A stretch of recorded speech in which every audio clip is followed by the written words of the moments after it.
any questions if anyone is curious.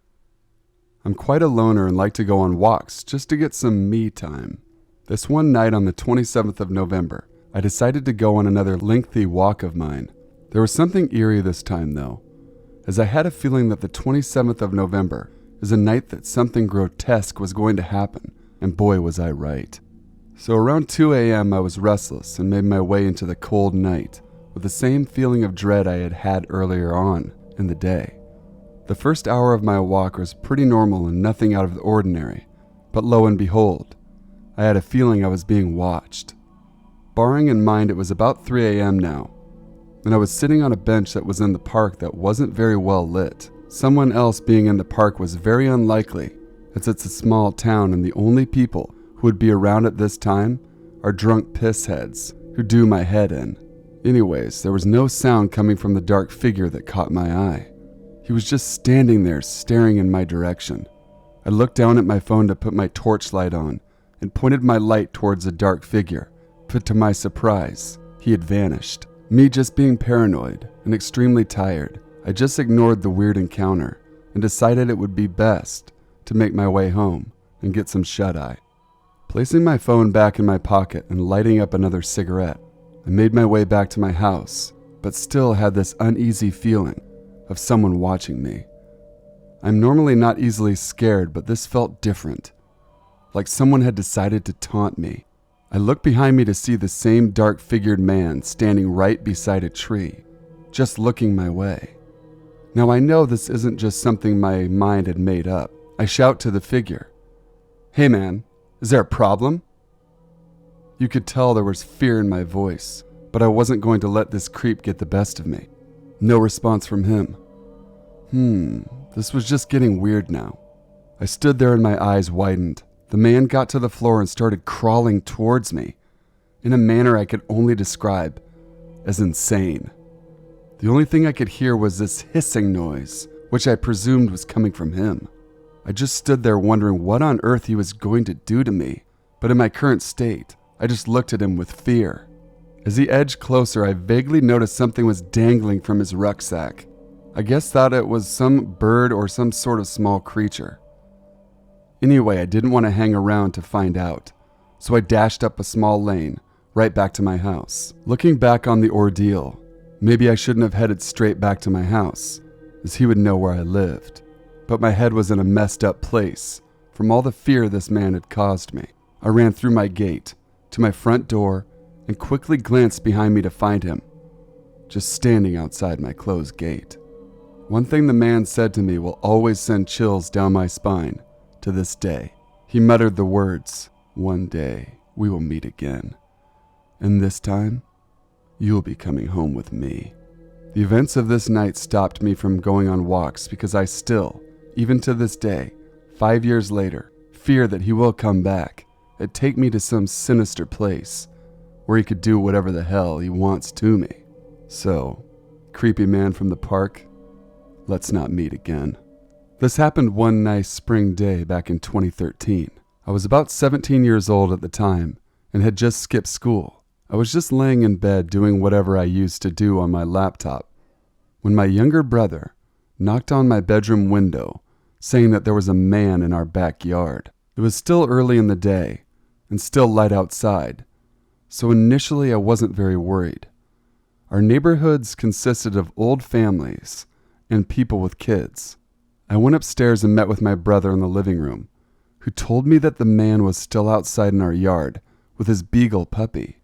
I peeked through the blinds on our floor-to-ceiling windows, and surely there he was, walking around with his puppy on a leash.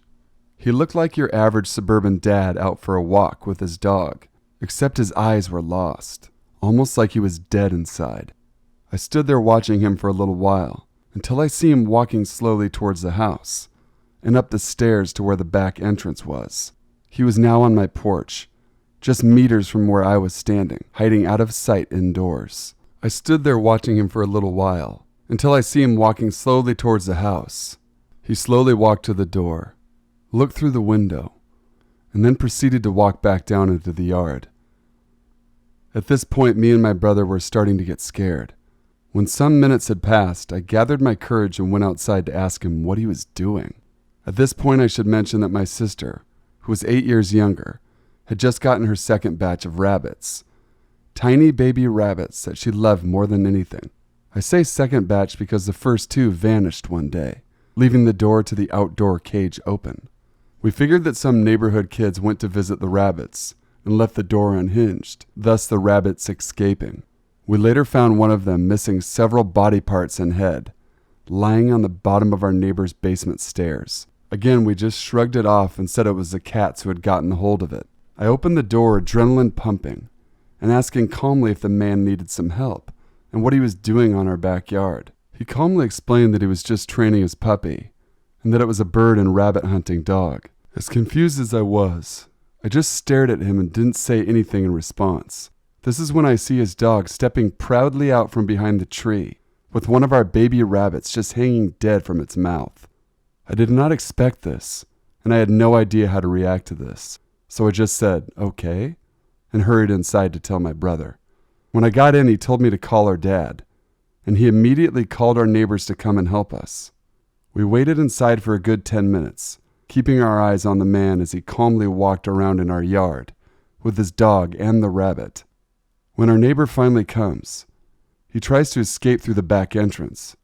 Our neighbors chase him around the neighborhood for a little while until they finally catch the man. The police were called and we found out that he had been training his dog all around the area for a couple of weeks, and a lot of rabbits were missing. He was finally forced submitted, not sure if that's how you say it, into a psychiatric ward by his ex-wife after some weeks. He got out after about a year or so, and my mom sees him around quite often. So yeah, strange rabbit man, let's never meet again.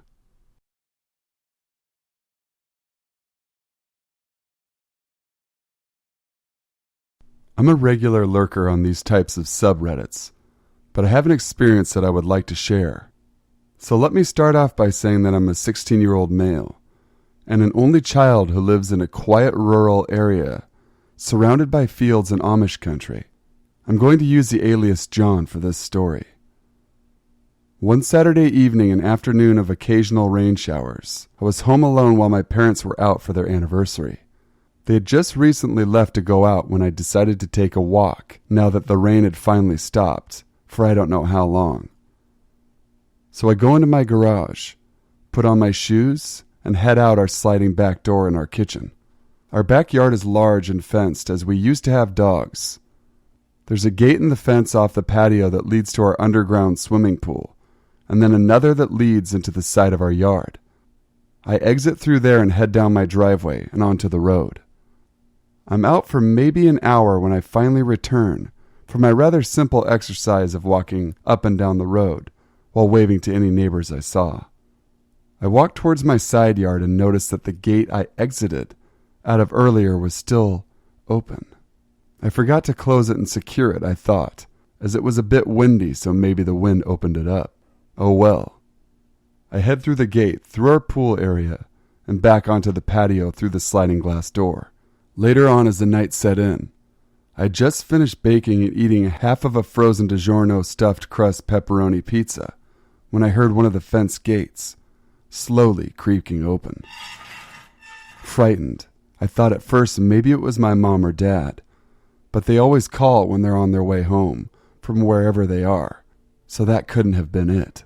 I ran through the house and locked every door, and simply waited and listened in my kitchen for anything suspicious. After about 5 minutes, I heard nothing, and thought maybe it was my imagination, or I had once again forgotten to lock the gate, and the wind blew it open. I decided to head outside and check it out.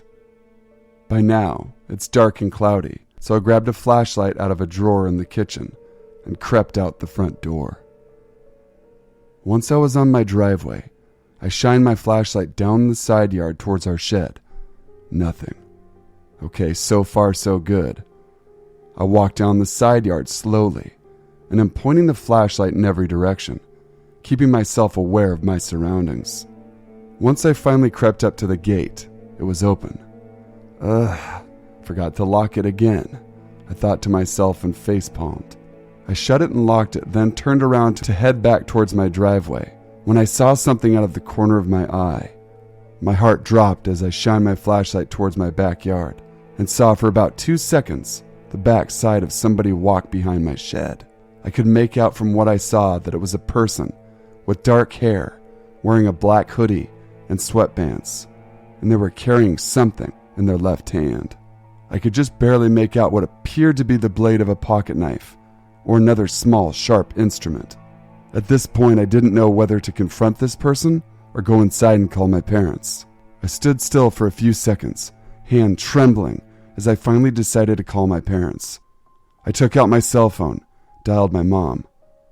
After 2 rings, she picked up. "Hello? John? You need something, sweetie?" she asked.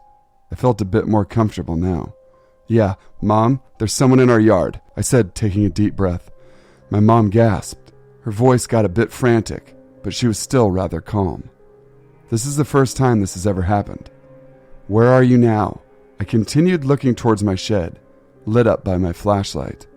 I didn't see the person. "I'm on the driveway." I heard the gate open and went outside to check it out. I saw someone. He was walking towards the back side of the shed, and he was carrying something.